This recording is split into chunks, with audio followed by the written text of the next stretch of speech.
Bismillah. Assalamualaikum warahmatullahi wabarakatuh. Alhamdulillah. Alhamdulillahi haqqa hamdi nahmaduhu wa nasta'inuhu wa nastaghfiruh wa na'udzu billahi min shururi anfusina wa min sayyiati a'malina. May yahdihillahu fala mudilla lahu wa may yudlilhu fala hadiyalah. Asyhadu an la ilaha illallah wa asyhadu anna Muhammadan abduhu wa rasuluh. Allahumma shalli ala Muhammad wa ala ali Muhammad. Ya ayyuhalladzina amanu taqullaha haqqa tuqatih wa la tamutunna illa wa antum muslimun. Ya ayyuhan nasu taqu rabbakum alladzi khalaqakum min nafsin wahidah wa khalaqa minha zawjaha wa ba'asa minhuma rijalan katsiran wa nisaa'a wattaqullaha alladzi tasaaluna bihi wal arham innallaha kana 'alaikum raqiba. Ya ayyuhalladzina amanu taqullaha wa qulu qawlan sadida yuslih lakum a'malakum wa yaghfir lakum dhunubakum wa may yuti'illaha wa rasulahu faqad faza fawzan 'azima. Subhanaka la ilma lana illa ma 'allamtana innaka antal alimul hakim. Bishrah li sadri wa yassir li amri wahlul 'uqdatam min lisani yafqahu qawli. Amma ba'd. Bapak Ibu sedaya, kita sangat bersyukur atas nikmat yang kita tampi. Sebagaimana biasa saya mengingatkan, nikmat kehidupan yang harus kita gunakan sebaik-baiknya untuk beribadah kepada Allah Subhanahu wa taala, menjadi bekal agar amal soleh kita banyak dan semakin dekat kita kepada surganya Allah Subhanahu wa taala. Khususnya nikmat umur kita harus sangat syukuri, karena kita tahu bahwa betapa banyak saudara-saudara kita yang dipanggil oleh Allah di waktu-waktu terakhir ini. Hari ini saya kehilangan salah seorang yang cukup dekat nih, namanya Pak Abdul Wahab rahimahullah ta'ala. Beliau sudah lama sakit sih. Kemudian saya 4 bulan terakhir itu saya banyak bersama beliau, karena beliau sering jemput saya ke suatu tempat gitu, diantar ke sebuah tempat. Dan beliau bekerja di salah satu perusahaan yang kebetulan direkturnya itu sering bertemu dengan saya, dan yang jemput beliau Pak Wahab rahimahullah ta'ala rahmatan wasi'ah. Semoga Allah merahmati beliau dengan rahmat yang banyak. Saya juga minta doa pada panjenengan semua untuk keberkahan untuk beliau, rahmat untuk beliau, insya Allah. Beliau insya Allah orang baik.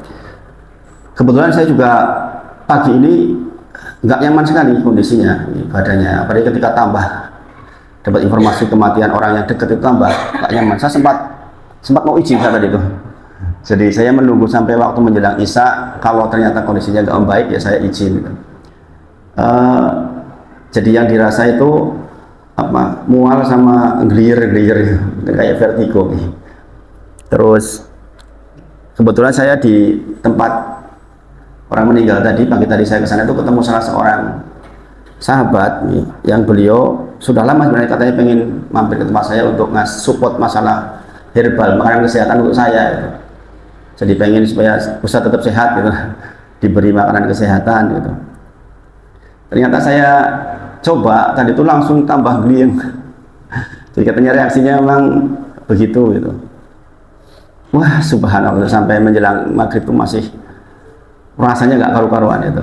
Ini saya berangkat nih, mudah-mudahan karunia dari Allah, mudah-mudahan menyembuhkan, mudah-mudahan. Saya minta doa dari jenengan semua untuk kesehatan saya, insya Allah. Jadi jenengan yang diberi sehat, alhamdulillah. Sangat bersyukur kepada Allah. Mudah-mudahan sehatnya panjenengan bisa menjadi salah satu bekal terbaik untuk banyak beramal soleh. Pak Abdul Wahab itu 55 tahun, Bapak Ibu. Belum tua banget ya. Sudah dipanggil oleh Allah Subhanahu wa taala. Dan beliau itu orang yang sempat mengatakan ke saya, Ustadz, kalau jangan mau tanah samping tempat saya, kalau jangan mau nggak usah jual beli gitu. Jangan punya uang berapa nanti, kemudian butuhnya berapa, mau 1000 meter, mau berapa nanti saya doserkan gitu. Beliau ini keburu meninggal. Tapi niat baiknya insya Allah sudah sampai.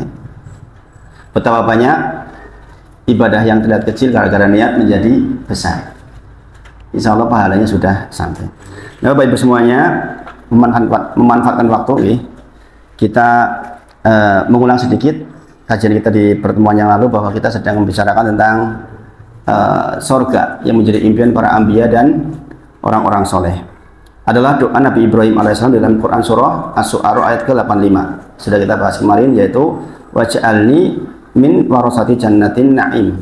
Ya Allah, jadikan aku termasuk orang yang mewarisi surga yang penuh kenikmatan. Kita sudah bahas. Kemudian Rasulullah juga berdoa, Allahumma inni as'alukal jannah. Rasulullah mengajarkan kepada kita untuk meminta surga. Suatu ketika Rasulullah sholat, ya. Kemudian di sampingnya juga ada orang sholat. Ya. Orang ini berdoa, umat kamit berdoa. Setelah selesai Rasulullah bertanya, apa yang kamu doakan? Kamu berdoa tentang apa? Ya Rasulullah, sesungguhnya aku nggak bisa berdoa sebagaimana engkau berdoa, sebagaimana Mu'adz, sahabat besar berdoa. Saya orang yang tidak bisa mengungkapkan kata-kata. Lantas apa yang engkau mintakan kepada Allah? Saya hanya minta surga. Saya hanya minta surga. Dia hanya berdoa, Allahumma inni as'alukal jannah. Maka Rasulullah menjawab, haulahu nudandin. Sesungguhnya permintaanku juga seputar itu. Haulahu nudandin. Permintaanku itu dan Mu'adz ya seputar itu.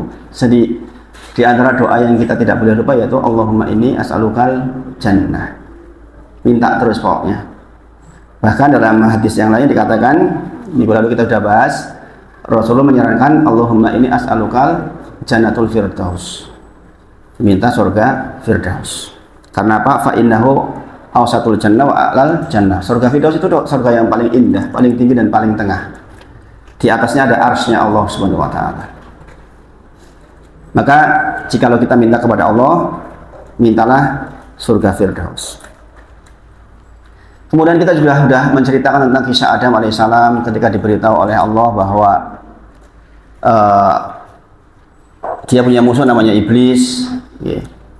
Kemudian ternyata digoda dan berhasil godaannya, iblis menggoda Adam, sehingga disebutkan di dalam ayat Toha 111, ya, Quran surah Toha ayat 111, yaitu Fakulna ya Adam inna hadha adu laka wa li zaujika.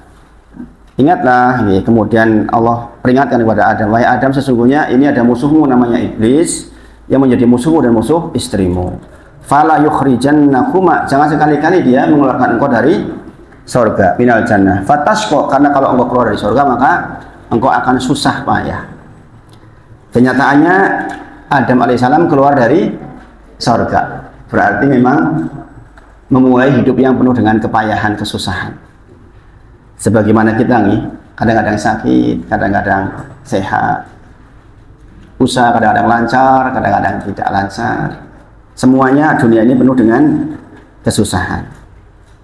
Sementara di surga, tempat di mana tidak ada kelaparan, tidak ada kesusahan, tidak ada khawatiran. Makanya kalau jenengan lihat kadang-kadang kalau orang sudah sakit sekian waktu kemudian meninggal, sebagian saudaranya mengatakan apa? Sugeng tindak sakti panjangan pun buatan sakit malih gitu. Kalau orang beriman insya Allah begitu. Karena di kubur istirahat dari berbagai macam keruwetan dunia. Jadi Allah sudah mengingatkan itu juga peringatan buat kita semua, ya, keturunan Adam, untuk jangan sekali-kali mengikuti langkah-langkah setan. Kemudian Allah juga berfirman dalam Quran surah Al-Balad, ya, laqad khalaqnal insana fi kabad. Sesungguhnya aku ciptakan manusia dalam kondisi yang susah payah. Maka kita semua menyadari Bapak Ibu bahwa di dunia memang penuh dengan kesusahan. Nah, nanti kalau kita berhasil di dunia, sebagaimana diceritakan di minggu lalu, bahwa kita akan mendapatkan kabar dari Allah di dalam Quran surah Al-A'raf 49. Kata Allah, udkhulul jannah la khaufun alaikum wa la antum tahzanun. Masuklah kalian ke surga tanpa ada kekhawatiran dan rasa takut lagi. Pokoknya jadi waktu senang. Jadi memang di dunia itu kita untuk mengharapkan senang yang sempurna itu sulit. Pasti terkontaminasi dengan sesuatu yang susah. Maka dikatakan udkhulul jannah la khaufun alaikum wa la antum tahzanun. Masuklah dalam surga yang di sana tidak ada kekhawatiran, yang tidak ada pula kesedihan. Di dunia kita khawatir, anakku arep dadi opo, sekolah ning ndi, kerjane opo, mangan opo, kita khawatir atau itu. Dan berbagai macam kesedihan, ditinggal meninggal, ditinggal sakit. Pokoknya luar biasa dunia ini. Memang tempatnya sabar. Rasul bersabda, innalakum antasihu falatasqumu abadan. Sementara di surga engkau itu akan sehat terus, tidak pernah sakit. Gak nyaman Bapak Ibu sakit. Ini saya ngomong kayak gini aja tenaganya rasanya emputan. Ini nafas berat nih, rasanya Masya Allah. Gak kayak biasanya tegas tuh, ini agak-agak gitu rasanya. Ini. Maka Rasulullah memberikan kabar kalau kita meninggal nanti masuk surga, innalakum antasihu falatasqumu abadan. Sesungguhnya engkau di sana tidak pernah sakit selamanya, engkau sehat terus selamanya. Wa innalakum antahyau falatamutu abadan. Engkau pun tidak akan merasakan kematian lagi setelah itu abadan, selama-lamanya. Engkau akan hidup selama-lamanya. Wa innalakum antasibu fala tahrumu abadan. Engkau akan muda terus, tidak pernah tua. Menjadi tua itu kan berat nih. Jadi di antara zikir-zikir petang kita adalah itu. Asbahna wa asbahal mulku lillah walhamdulillah la ilaha illallah wahdahu la syarikalah lahul mulku wa lahul hamdu wa huwa ala kulli syai'in qadir. Lemah ini a'udzubika min. Di antaranya adalah berlindung dari wasu'il kibar. Dari keburukan hari tua. Menjadi tua, kemudian tidak taat, sakit-sakitan, itu adalah su'il kibar, beratnya masa tua. Kita berlindung kepada Allah dari yang demikian. Maka di antara permintaan saya, kalau meninggal sakitnya jangan lama-lama. Jangan yang harus di rumah sakit lama gitu. Mintanya begitu ya, terserah Allah nanti. Mudah-mudahan demikian ya. Saya termasuk orang yang takut meninggal di ICU saya itu. Kenapa di ICU itu siapa yang membimbing kita? Jadi kalau meninggal ya, kalau bisa di ruangan yang saudara kita, istri kita, anak kita masih berdampingan dengan kita, kita masih bisiki la ilaha illallah. Itu yang diingini. Rasulullah di pangkuannya Aisyah radhiyallahu anha. Rasulullah meninggal di pangkuan Aisyah radhiyallahu anha. Demikian juga yang saya ingin. Kalau bisa meninggal di pangkuan istri saya.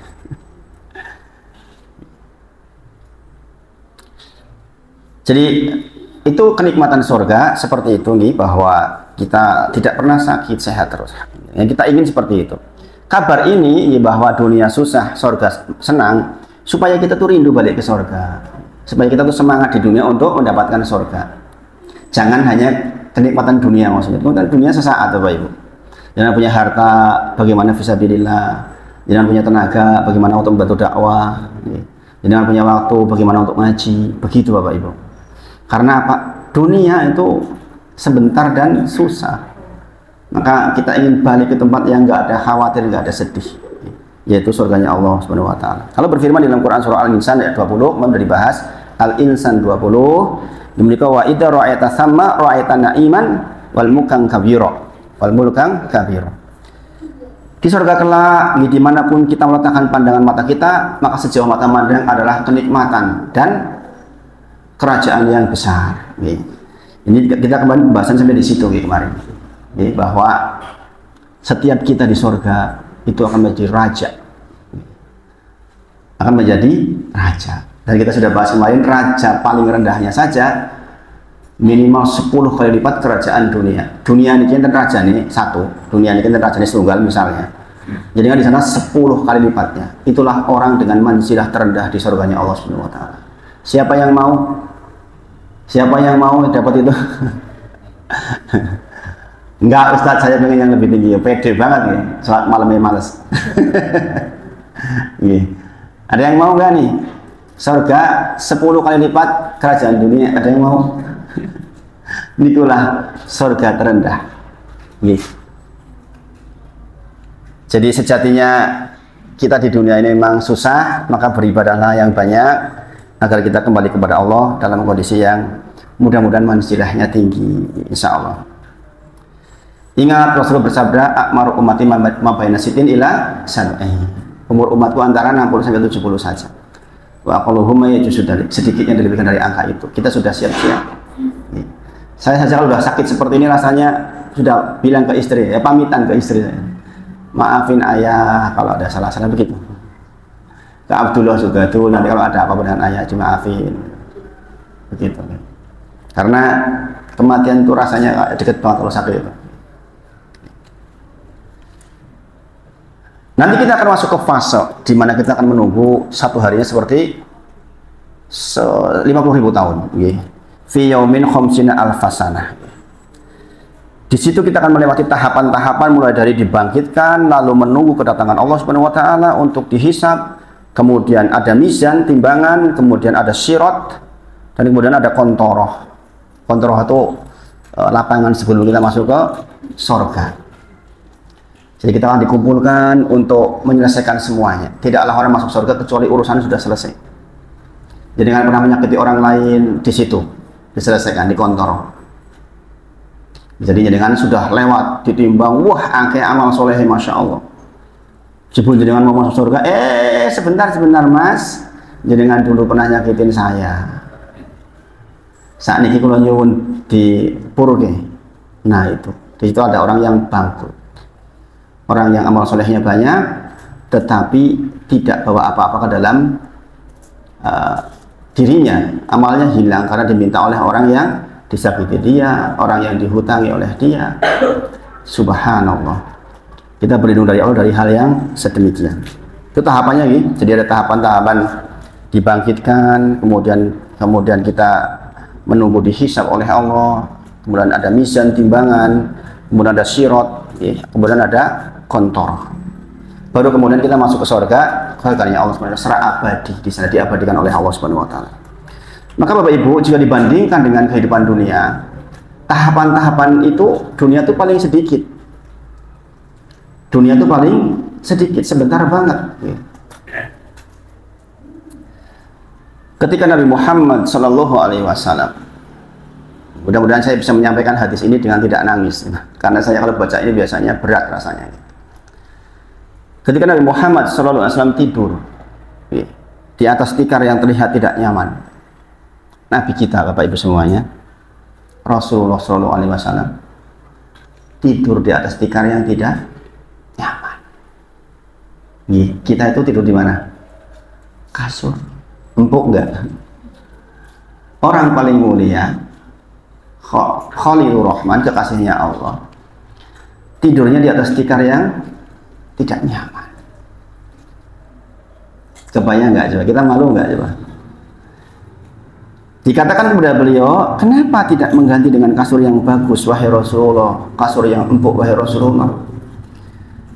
Beliau berkata, kalimatnya masya Allah,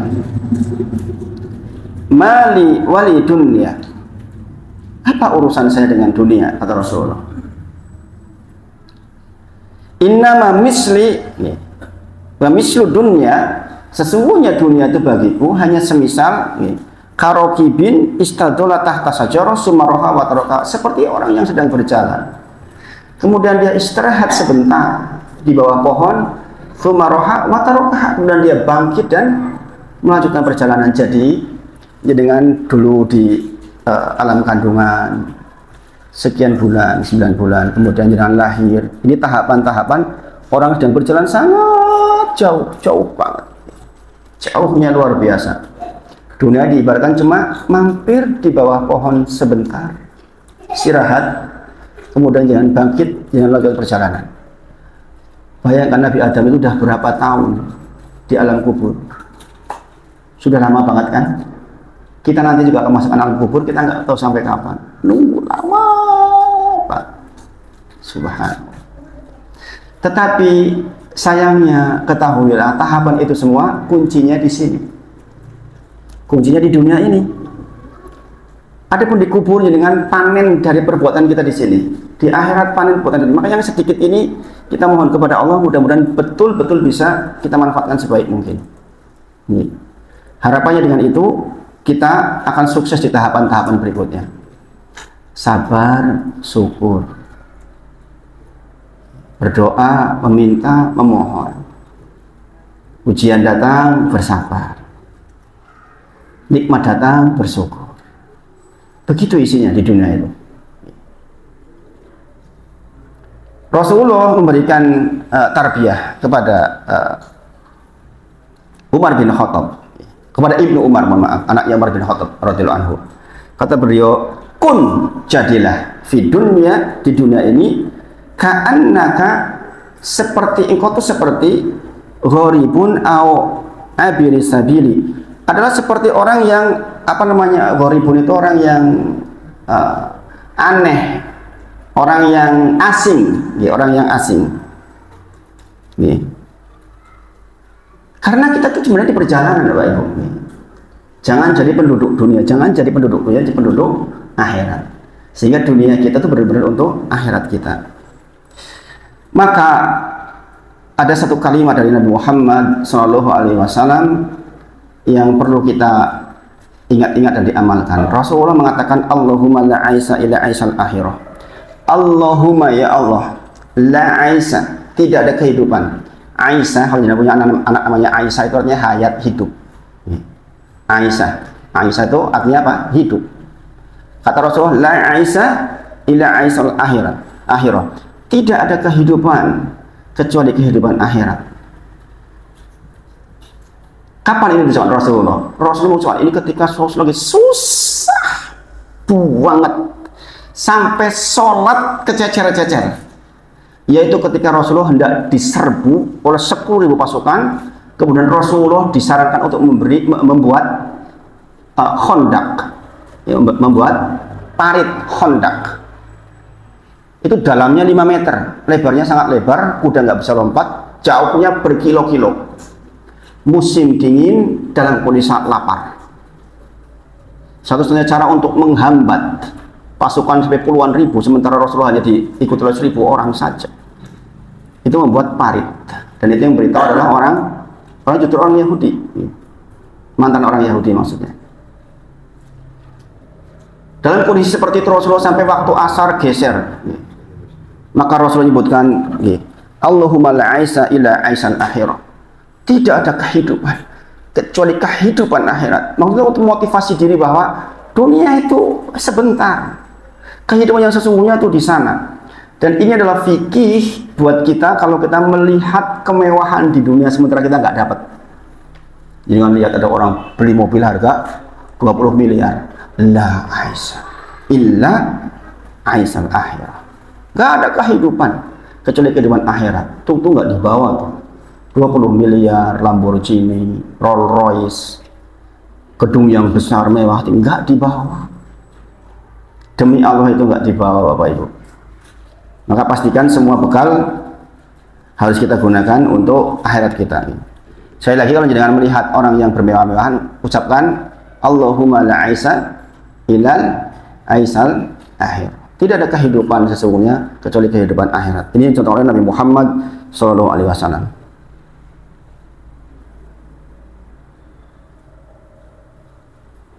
Kemudian Rasulullah menyampaikan dalam hadis, Rasul menyampaikan satu hadis qudsi, firman Allah dalam hadis qudsi, kata Allah, a'tadtu li ibadiyas salihin ma la ainun ra'at wa la udunun sami'at wa la khatara ala qalbi basyarin.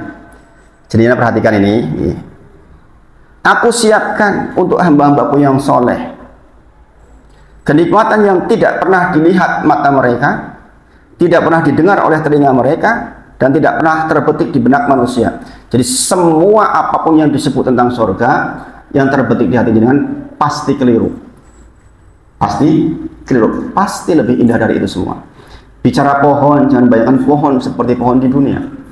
Hanya penamaan saja. Jadi dikatakan ini dalam hadis qudsi, aku siapkan untuk hambaku yang soleh kenikmatan yang tidak pernah didengar oleh telinga kita, tidak pernah dilihat oleh mata kita, terbetik di hati kita pun tidak pernah. Bismillah.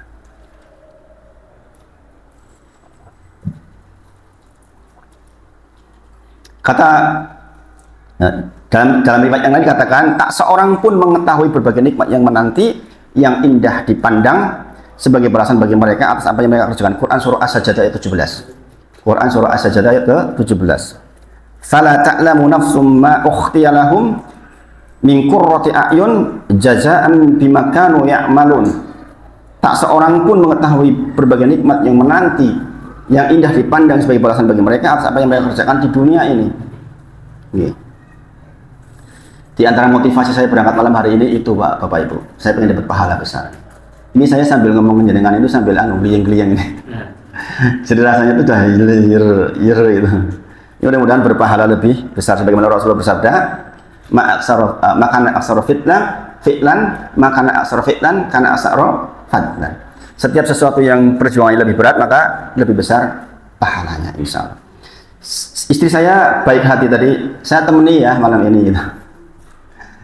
Ini ono apa-apa nanti biar ada saya.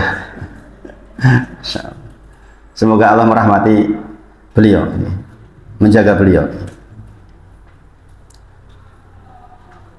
Kemudian ini yang kemarin saya lompat ke sini, di bahwa kedudukan penghuni surga itu Masya Allah. Saya bacakan secara lengkap nih. Inni la a'lamu akhira ahlin nar khurujan minha. Sesungguhnya aku mengetahui nih, penghuni neraka yang paling terakhir keluar darinya. Wa akhiru ahlil jannah dukhulul jannah, dan orang yang paling terakhir masuk surga ketika memasukinya. Rajulun yakhruju minan nar habwan, adalah orang yang keluar dari neraka dengan habwan, dengan merangkak. Fayaqulu lahu, kemudian Allah berfirman kepadanya, idhab fadkhulil jannah fayatiyaha. Pergilah dan masuklah ke dalam surga, maka dia pergi. Kemudian fayukhayyalu ilaihi annaha mal'u, kemudian dihayalkan kepada orang ini bahwa surga telah penuh.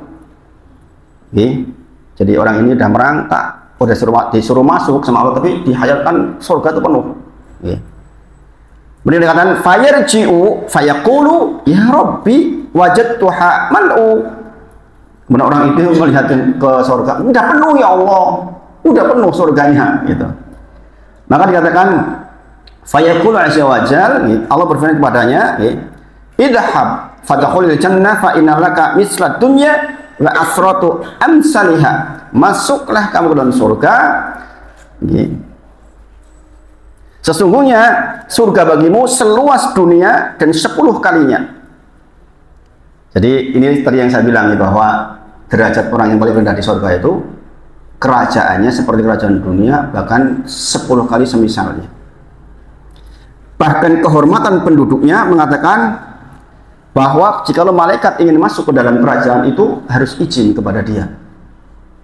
Saya dengan sekarang di dunia susah, miskin, ketahuilah kalau pulang kepada Allah dengan kalimat la ilaha illallah yang baik, tidak akan mendapatkan kerajaan seperti itu. Itu yang paling rendah. Sekali lagi saya tawarkan, siapa yang mau kerajaan itu? Orang Ustaz, aku rajin tahajud, insya Allah dure gue. Amin, insya Allah. Jadi benar-benar seorang raja yang luas kekuasaannya seperti dunia ini dan 10 kali lipatnya. Setiap orang yang masuk surga, maka sungguh dia menjadi seorang raja yang minimal luas kekuasaan 10 kali dunia ini. Dengan penuh kebahagiaan, keindahan dan kenikmatan akan dia dapatkan di surga. Jadi perlu tahu ya Bapak Ibu semuanya, raja di dunia itu bukan raja yang sebenarnya. Raja di dunia itu bukan raja yang sebenarnya. Karena waktu di dunia akan habis. Kalau presiden kita jadi 5 tahun ganti, ini ribut-ribut meneh, aku kudu daftar meneh. 5 tahun ketompo meneh baru wis 10 tahun kan wis nggih. Mina bang, apa ada yang minta 20 tahun? Kalau aturannya kan berarti 5 tahun kudu ganti, baru iso lanjut ke 5 tahun kas. Itu raja dunia begitu. Kudu ribut-ribut, kudu golek bidding. Susah pol-polan. Di sana tidak nih, di sana tidak. Dan raja dunia itu tidak pernah tenang. Jangan pikir jadi presiden tenang Pak. Susah mikir ke warna-warna, sing korupsi lah, sing inilah, sing ini. Yang jadi Pak RW, jadi Pak Duku juga mesti mikir, berat, ya mudah. Jadi ini peringatan, jangan sampai kita di dunia susah, di akhirat juga susah. Nah itu Bapak Ibu. Kalau kita ketakdir di dunia susah, ya minimal teng akhirat ampun susah.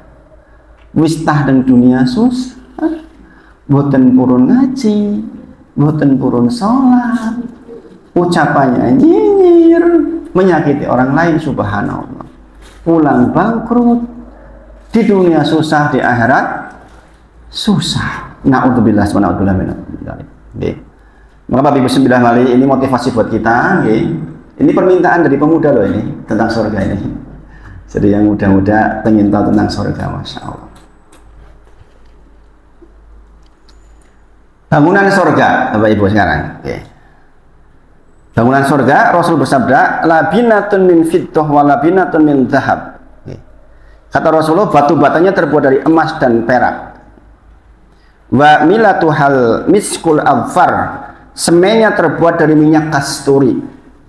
Wa hasba uhal lu'lu awal yakut, kerikilnya dari mutiara dan intan berlian. Wa turbatuha za'faron, adapun tanahnya terbuat dari za'faron. Ini menunjukkan bahwa subhanallah Pak Ibu, kita tuh di dunia kan susah, perjuangan susah, sakit susah, khawatir. Akan datang suatu masa di mana betul-betul kenikmatannya sempurna. Maka jangan awal terhadap urusan dunia ini. Kalau ada perintah dari Allah, lakukan. Punya harta, sedekahkan. Ingat nih, jenengan tuh balapan dengan orang kaya itu di persentase nih. Orang kaya punya uang 100 miliar, sedekah 1 miliar, dengan jenengan punya uang 1 juta, sedekah 500, gede jenengan pahalanya loh ya. Jenengan jangan iri sama orang kaya. Yang jangan iri itu orang yang bersedekah banyak. Banyak itu maksudnya ukuran dari kemampuannya. Kemarin kita ceritakan tentang 2 dirham mengalahkan 1000 dirham. Ini karena apa? Yang 2 dirham ini dia sedekah separuh dari hartanya. Jadi kan jadi miskin itu udah pokoknya punya uang 1.500 sedekah. Para ulama mengajarkan kita minimal 51%. Jadi sak yuto sing 510.000 itu 51% lah. Itu yang untuk jalan Allah. Itu kalau bisa begitu itu. Maka jangan akan mengalahkan orang-orang kaya. Ya. Punya tenaga. Pokoknya sebagian besar tenaganya untuk jalan Allah. Itu yang akan buat jenengan untung badi itu. Ya. Jadi sungguh keindahannya tak terbayangkan. Kita di dunia memiliki emas segenggam rasanya kayak apa? Seneng banget tuh. Dia emas segenggam, seneng. Di sana batu-batanya saja dari emas. Kemudian sungai di surga. Mislahul jannatil mu'idal muttaqun. Di dalamnya ada sungai-sungai dari air yang fiha anharun mim ma'in ghairi asin, tidak berubah rasanya. Jadi kalau di dunia kan kalau kena apa itu pabrik kan ya berubah rasa tuh. Sungai kena kotoran pabrik itu lagi pun mampet gini loh ya. Contoh teng apa itu? Pabrik gula itu Madukismo itu kan jalur bawahnya kan yo mampet kan itu. Di sana itu ghairu asin. Jadi tidak ada perubahan rasa. Wa anharu min labanil lam yatakhayyar ta'muh, susu yang tidak berubah rasanya. Sungai susu yang tidak berubah rasanya. Jadi di dunia susu keri sedino wis mambu. Gini lagi. Jenengan damel susu lali ora diunjuk. Isu-isu wis boten enak.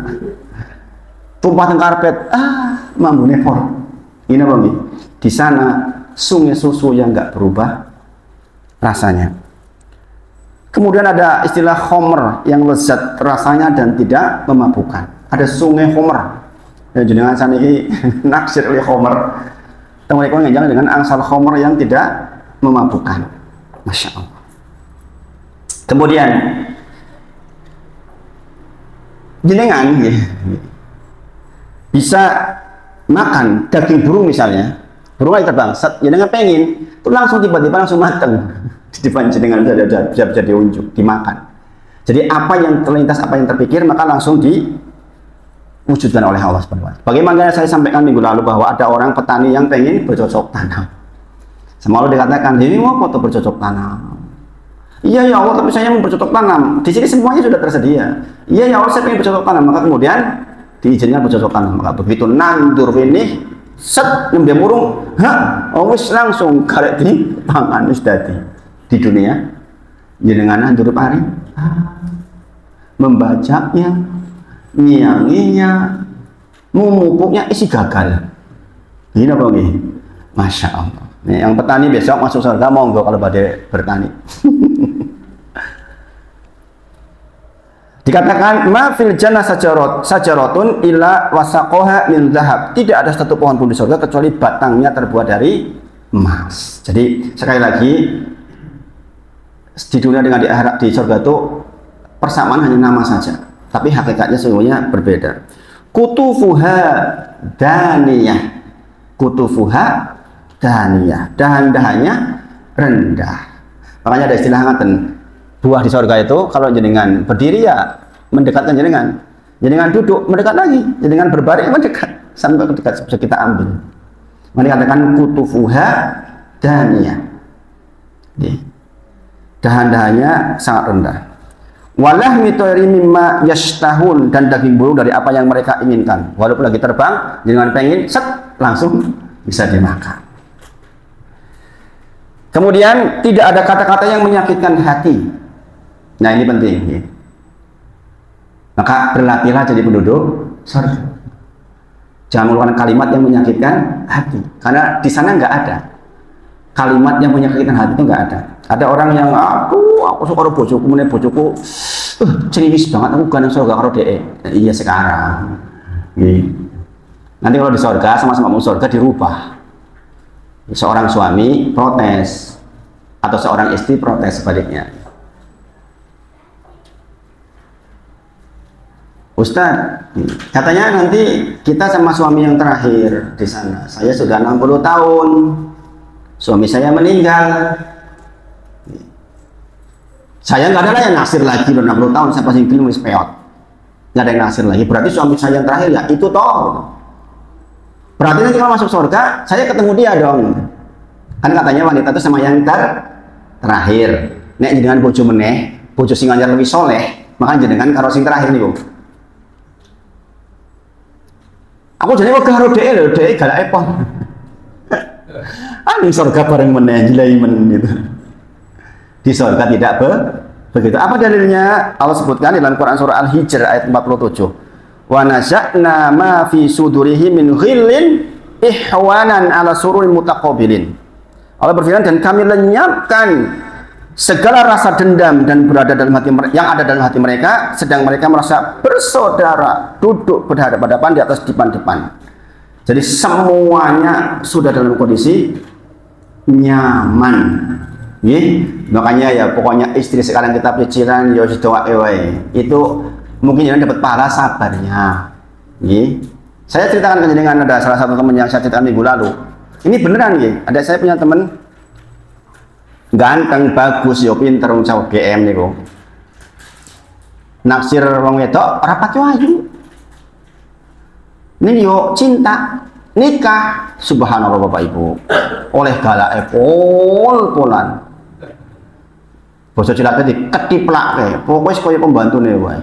Sing dhek sing kerja, muli sing kunci baju, la ilaha illallah. Nggih, persis sinten niku. Ya Allah ya Rahman ya Rahim. Tapi dia cinta. Dia bilang mungkin saya dapat pahala dari itu. Ini dapat pahala dari itu. Ini teman saya namanya Mas Awan punya saudara begitu. Ya Allah ya Rahman ya Rahim. Ya itulah kadang-kadang orang dapat ujian seperti itu, nanti sabarnya dia yang akan mengantarkan ke surga. Rasa bilang milih-milih ah bojoku kecil ngono aku tak boleh bojo meneh ala paling yo sing anyar yo ngono meneh. Nggih. Sudah yang ada di syukuri. Nah ini Bapak Ibu, sepertinya saya energinya sudah pol ini, sudah agak buyang-buyang kemana-mana gitu. Mudah-mudahan bermanfaat yang sampai malam hari ini. Saya minta doa panjenengan supaya bisa tetap sehat, bisa kepanggihan malih, umur panjang di dalam ketaatan, dan mudah-mudahan Allah sayangi kita semua. Sakit yang kita derita mudah-mudahan diangkat oleh Allah, digantikan kesehatan yang sempurna. Yang lagi susah-susah juga diangkat susahnya, dan mudah-mudahan kita diberkahi di sisa umur. Wa akhiru da'wana alhamdulillahirabbil alamin. Assalamualaikum warahmatullahi wabarakatuh. Jazakumullah khairan. Ini sangat bermanfaat dan